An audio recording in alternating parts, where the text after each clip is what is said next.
Oke, Assalamualaikum warahmatullahi wabarakatuh. Nama saya Putri Santika Mayasari, NPM 20570511. Di sini saya akan menjelaskan materi mengenai perbedaan profesi dan pekerjaan pada mata kuliah etika profesi. Nah, di sini ada beberapa ahli yang menjelaskan tentang apa itu profesi. Jadi, yang pertama, menurut Dedi Supriyadi, profesi adalah pekerjaan atau jabatan yang menuntut suatu keahlian, tanggung jawab, serta kesetiaan terhadap profesi. Yang kedua, ada Peter Jarvis. Profesi adalah sebuah pekerjaan yang didasarkan pada studi intelektual dan latihan khusus, dengan tujuan untuk menyediakan pelayanan keterampilan terhadap yang lain dengan bayaran maupun upah tertentu. Jadi, profesi ini dapat kita simpulkan bahwa pekerjaan yang membutuhkan keahlian tertentu dan dilakukan setelah menempuh pendidikan khusus. Inilah sebabnya sebuah profesi merupakan bagian dari pekerjaan, namun tidak semua pekerjaan adalah profesi. Sini juga ada menurut beberapa ahli apa yang dimaksud pekerjaan. Jadi, yang pertama ada Supriyadi. Pekerjaan merupakan beban, kewajiban, sumber penghasilan, kesenangan, gengsi, aktualisasi diri, dan lain sebagainya. Yang kedua, menurut Anuraga, pekerjaan merupakan penggunaan proses fisik dan mental dalam mencapai tujuan yang produktif. Jadi dapat disimpulkan bahwa pekerjaan adalah penggunaan proses fisik dan mental guna mendapatkan penghasilan. Di sini juga ada perbedaan profesi dan pekerjaan berdasarkan KBBI atau Kamus Besar Bahasa Indonesia. Jadi, pekerjaan yang dilandasi oleh pendidikan keahlian itu adalah profesi. Nah, sedangkan pekerjaan itu sendiri adalah pencaharian yang dijadikan pokok penghidupan, suatu yang dilakukan untuk mendapatkan nafkah. Jadi, di sini ada perbedaan profesi dan pekerjaan berdasarkan latar belakang pendidikan ya. Jadi, selain tadi definisi, ada juga latar belakang pendidikan. Jadi, latar belakang pendidikan juga menjadi pembeda antara profesi dan pekerjaan. Untuk dapat melakukan profesi tertentu, maka seseorang harus mendapatkan pendidikan atau pelatihan khusus untuk bisa menjadi seorang profesional di bidang profesi tertentu gitu. Hal ini berbeda dengan pekerjaan di mana seseorang tidak memerlukan pendidikan atau pelatihan khusus untuk bisa bekerja di bidang pekerjaan tertentu. Nah, di sini aturan yang mengikat. Jadi perbedaannya dari adanya aturan. Jika profesi ini dibandingkan dengan pekerjaan, maka pekerjaan sifatnya ini lebih bebas dan tidak terikat pada aturan tertentu berdasarkan pekerjaan tersebut. Hal ini dapat terlihat dari adanya kode etik yang menjadi landasan seseorang profesional bekerja pada profesi pada bidangnya. Kode etik pada sebuah profesi menjadi acuan atau landasan seseorang menjalankan profesinya dengan tepat, sehingga nantinya dapat membantu untuk bisa berorientasi pada kepentingan masyarakat.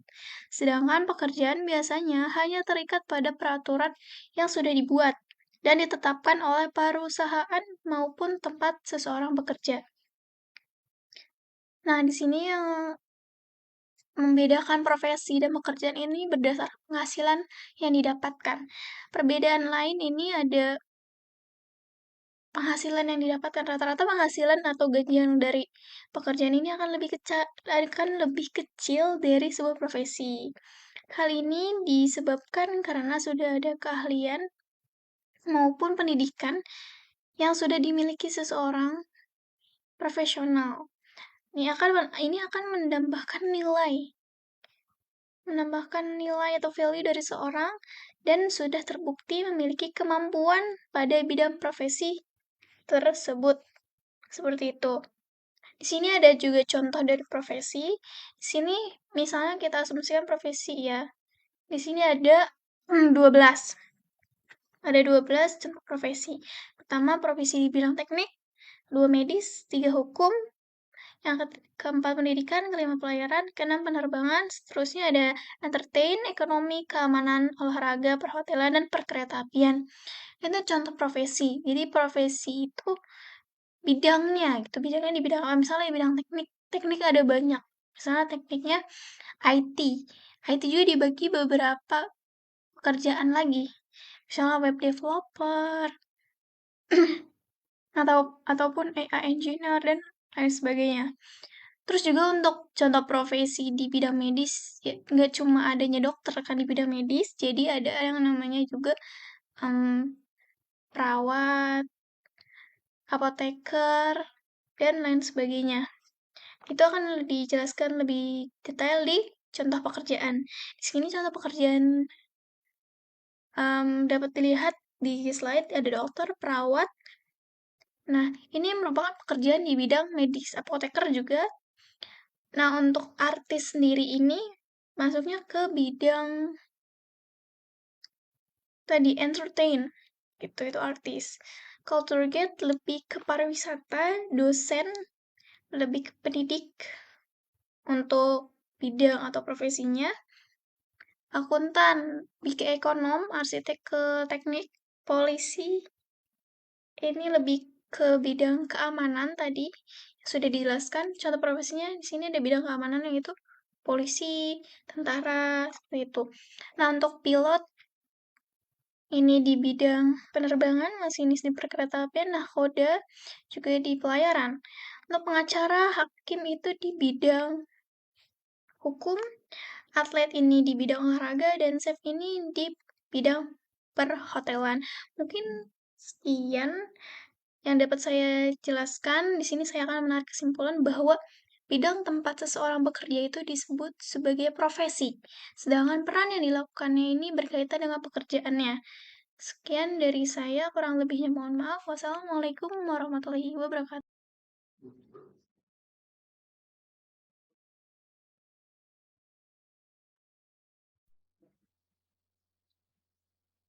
Baik, melanjutkan. Sebelumnya perkenalkan, nama saya Nurmita Utami dengan NPM 2017051058. Di sini saya akan membahas mengenai kode etik. Yang pertama yaitu mengenai pengertian kode etik. Jadi pengertian kode etik itu, kode etik dilihat dari segi asal-usul kata etimologis yang terdiri dari dua kata, yaitu kode dan etik. Dalam bahasa Inggris, terdapat berbagai makna dari kata code, di antaranya makna yang pertama yaitu tingkah laku, yaitu sejumlah aturan yang mengatakan bagaimana orang berperilaku dalam hidupnya atau dalam situasi tertentu. Makna yang kedua yaitu peraturan atau undang-undang itu biasanya tertulis yang harus diakui seperti misalnya dress code adalah peraturan tentang pakaian yang harus digunakan dalam kondisi atau tempat tertentu, misalnya di sekolah, bisnis, dan juga sebagainya. Sedangkan kata etik ini dalam bentuk tunggal memiliki makna perilaku dan sikap masyarakat. Nah, dapat disimpulkan bahwa kode etik ini merupakan suatu tingkah laku atau suatu aturan yang telah ditetapkan oleh suatu lembaga untuk ditaati dan dibuat dalam undang-undang.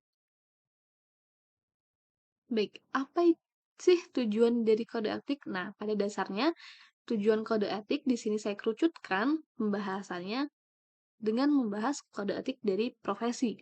Adalah yang pertama, yaitu menjaga martabat dan moral profesi. Salah satu hal yang harus dijaga oleh suatu profesi itu mempunyai martabat dan moral yang tinggi. Sudah pasti mempunyai citra atau image yang tinggi pula di masyarakat. Untuk itu, profesi membuat kode etik yang mengatur sikap dan tingkah laku anggotanya. Mana yang harus dilakukan dan mana yang tidak boleh dilakukan. Oleh karena itu, kode etik profesi di sini sering disebut juga sebagai kode kehormatan profesi.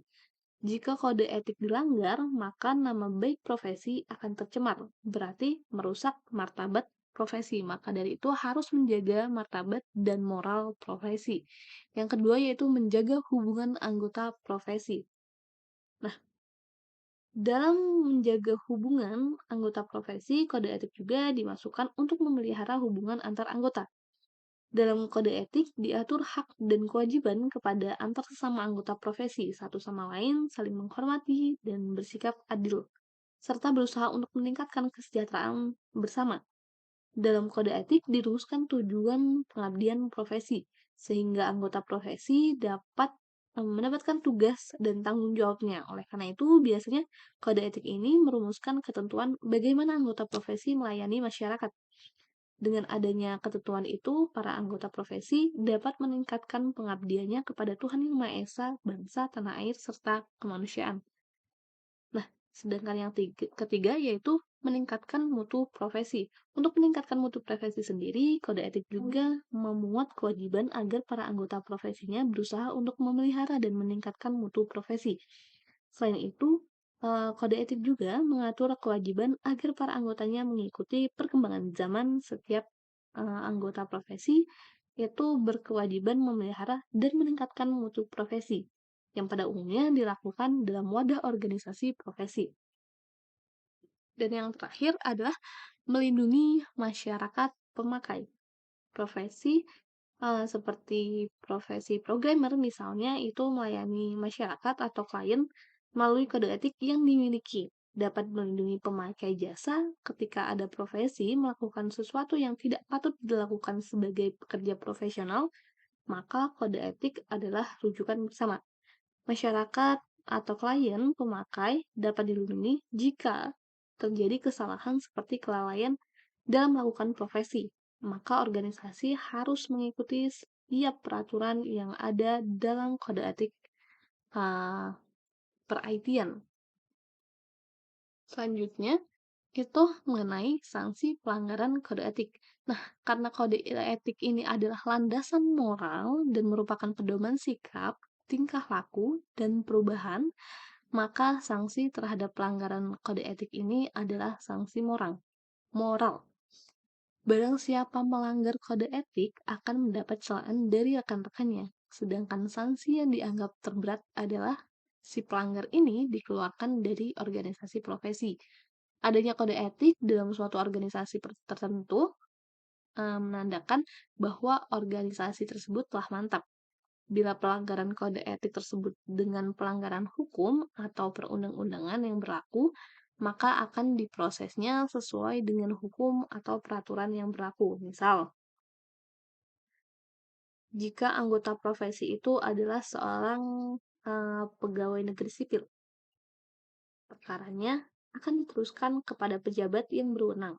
Jika pelanggaran itu mengenai hukum, perkaranya akan diproses oleh peradilan. Oke, selanjutnya itu ada fungsi kode etik. Yang pertama, sebagai pedoman bagi kelompok profesional ketika menemukan masalah dalam praktik. Yang kedua, sebagai narasumber evaluasi bagi masyarakat dan menjadikan mereka mengetahui apa yang diharapkan dari organisasi profesi tersebut. Yang ketiga, memberikan kebanggaan pada profesi yang memperkuat identitas profesi. Yang keempat, memperbaiki reputasi profesi dan kepercayaan kepada masyarakat. Dan yang terakhir adalah melindungi pengaruh profesi. Selanjutnya, ini ada manfaat kode etik. Itu ada manfaatnya bagi anggota serta manfaatnya bagi klien. Manfaat bagi anggota, yang pertama itu anggota profesi memiliki tuntunan moral dalam melaksanakan tugas profesinya. Jadi, nggak asal-asalan. Kemudian yang kedua, menjamin hak programmer dan pekerjaan informasi praktik. Yang ketiga, dapat memelihara kemampuan, keterampilan, dan keahlian para anggota. Yang keempat, dapat memperbaiki kinerja yang dapat mengangkat citra, status, dan juga reputasi. Yang kelima, perbaikan kesejahteraan apresiasi. Dan yang keenam, dapat menghilangkan keraguan-raguan dan kebingungan dalam melaksanakan tugas dan tanggung jawab dalam hubungan dengan klien, programmer, dan atasan. Kemudian, manfaatnya bagi klien yaitu meningkatkan mutu layanan terhadap klien, memungkinkan klien untuk menyampaikan keluhannya jika ada layanan yang diberikan tidak memenuhi standar yang telah ditetapkan. Kemudian memberikan perlindungan hak akses terhadap informasi. Selanjutnya, menjamin hak akses pemakai terhadap informasi yang diperlukan. Yang kelima yaitu menjamin kebenaran, keakuratan, dan kemutakhiran setiap informasi yang diberikan. Dan yang terakhir itu melindungi klien dari beban lebih informasi atau information overload. Baik, mungkin cukup sekian. Untuk materi selanjutnya akan disampaikan oleh rekan saya.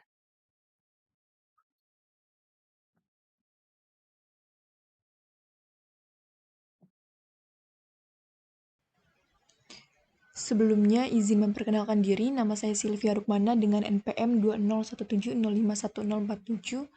Di sini saya akan menjawab soal nomor 3 dari tugas etika profesi, yaitu mengenai etos kerja di Jepang. Jadi, etos kerja di Jepang ini terkenal dengan kedisiplinannya dalam bekerja. Nah, di sini saya mengambil contoh dari YouTube. Ini linknya bisa dilihat.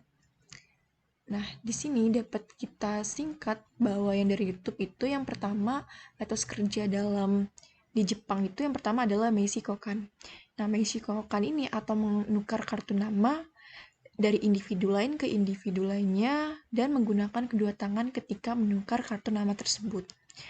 Meiji Kokan ini bertujuan untuk menjaga hubungan profesional antara individu.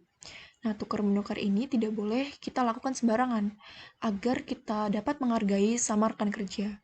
Nah, jadi ketika menerima, kita harus menggunakan kedua tangan dan dibaca kartu tersebut dengan seksama sebagai bentuk konfirmasi, dan juga kartu tersebut kita simpan di dompet atau di atas meja, dan jangan kita simpan di saku.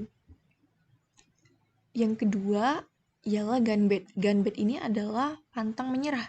Ganbet ini berarti kita tetap semangat atau lakukan yang terbaik.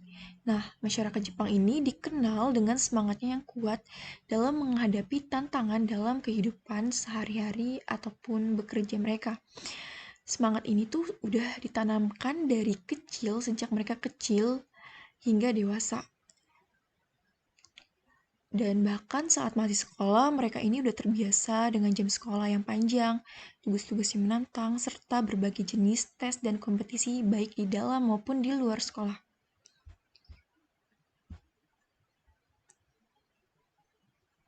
Nah, semangat yang kuat ini tuh dapat membantu masyarakat Jepang dalam mencapai kesuksesan di bidang, termasuk di dalam bidang teknologi, IT, industri, dan juga bisnis. Nah, Ganbet ini mengajarkan masyarakat Jepang untuk tidak menyerah dalam menyelesaikan sesuatu hingga mencapai goals-nya atau titik akhirnya. Yang ketiga ada prinsip Kaizen. Nah, dalam konteks ini, Kaizen itu artinya adalah pengembangan dan perbaikan yang terus-menerus. Nah, prinsip Kaizen ini menerapkan agar kita berfokus ke perbaikan secara terus-menerus dan melakukan perbaikannya secara terus-menerus juga. Nah, dalam bidang IT mungkin kita akan memperbaiki sebuah project sampai project itu bagus. Selanjutnya, nah, ada 6 langkah dari Kaizen. Yang pertama ada standar DISH. Itu di sini kita akan mengorganisir dan bisa diulang secara rutin proses aktivitas. Kemudian measure, kemudian compare, kita bandingkan hasil pengukuran dari perbaikan tersebut. Kemudian inovasi, kita mencari metode yang baru dan lebih efisien. Kemudian standardis, kita menciptakan proses standar baru dan juga yang lebih efisien. Kemudian repeat, yaitu kita mengulangi dari langkah 1 dan kita mulai kembali. Selanjutnya yang keempat ada Bushido. Bushido ini merupakan prinsip kerja ala kesatria Jepang. Nah, kita bisa menerapkannya dengan cara menghargai sesama dengan orang sekitar. Kemudian yang kedua kita menerapkannya dengan menyelesaikan tugas secara tepat waktu. Nah, dalam bidang IT kita bisa menyelesaikan proyek kita sesuai deadline yang telah ditentukan secara tepat waktu dan tidak melebihi waktu yang telah ditentukan. Kemudian disiplin saat mengeluarkan uang untuk hal-hal yang penting saja. Jadi kita harus lihat lagi apa yang harus kita beli, apa kebutuhan kita. Kemudian optimis terhadap sesuatu. Selanjutnya yang terakhir, yang kelima adalah Kaizen. Nah, fokus dari Kaizen ini adalah pada kreativitas, daya inovasi, dan juga produktivitas. Kaizen ini mencoba mengajarkan pada kita agar terus belajar hingga menghasilkan karya-karya yang berbeda dan unik, kreatif, dan bermanfaat. Etos kerja ini tuh penting dan bermanfaat bagi kita. Kaizen juga ini mengajarkan pentingnya agar terus berkarya, karena dalam dunia ini terus berubah dan berkembang. Nah, jadi belajar ini menjadi sebuah kebutuhan untuk terus beradaptasi dengan perubahan tersebut. Nah, dalam bidang IT juga seperti itu. Jadi, kita harus berkreativitas dalam bidang teknologi. Nah, kelima etos kerja itu tersebut tentu sangat penting dan berguna bagi kita semua, terutama dalam bidang IT ya. Jadi, itu saja jawaban ringkas dari saya. Terima kasih.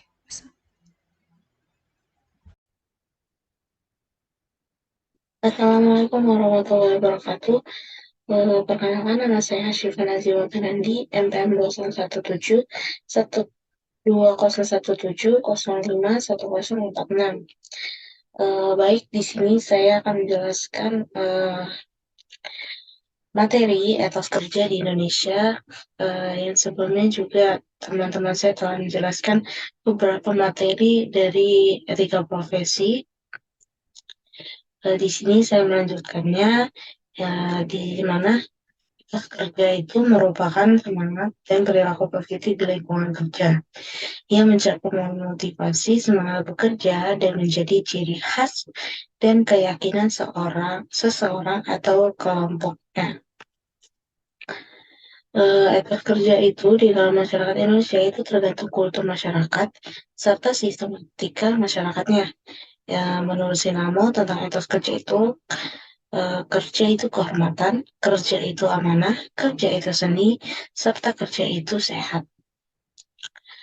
Di sini juga terdapat beberapa faktor pengaruh etos kerja yang dimana ada 5, itu agama, pendidikan, latar geografisnya, sosial politik, serta budayanya. Di sampingnya juga ada prinsip dasar etos kerja yang dimana itu dapat menciptakan inovasi, meningkatkan mutu, membangun masa depan, serta menciptakan prestasi. Di dalam etos kerja juga, seperti yang dijelaskan dalam sebelumnya, itu faktor pengaruh etos kerja itu ada budaya kerja, atau bisa disebut juga dalam budaya kerja adalah pandangan hidup sebagai nilai-nilai yang menjadi sifat, kebiasaan, dan kekuatan budaya dalam kehidupan suatu kelompok masyarakat atau organisasi. Indikator budaya kerja di Indonesia itu terdapat 4, yaitu ada disiplin, serta keterbukaan, saling menghargai atas satu sama lain, kerjasama antar masyarakatnya atau organisasinya, atau klien atau dengan programmernya atau developer IT-nya. Kemudian etos kerja di bidang teknologi atau IT ya. Dalam lingkup IT, kode etik profesinya itu membuat kajian ilmiah mengenai prinsip atau norma-norma dalam kaitan dengan hubungan antara profesional atau developer dengan developer IT-nya itu dengan klien, antara para profesional sendiri, antara organisasi profesi serta organisasi profesi dengan pemerintah.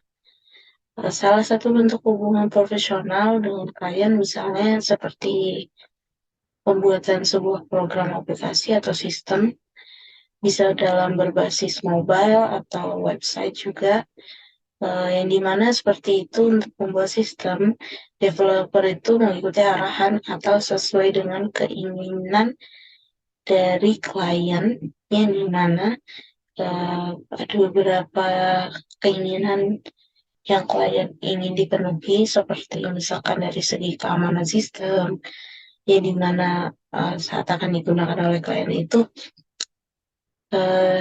tidak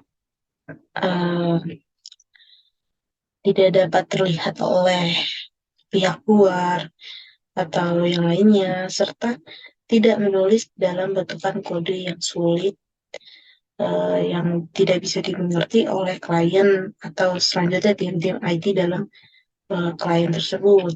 Dan masih banyak lagi. Sekian penjelasan dari saya. Apabila ada kesalahan serta kekurangan dalam menjelaskan, saya mohon maaf. Saya tutup. Wabillahi taufiq wal hidayah. Wassalamualaikum warahmatullahi wabarakatuh. Terima kasih.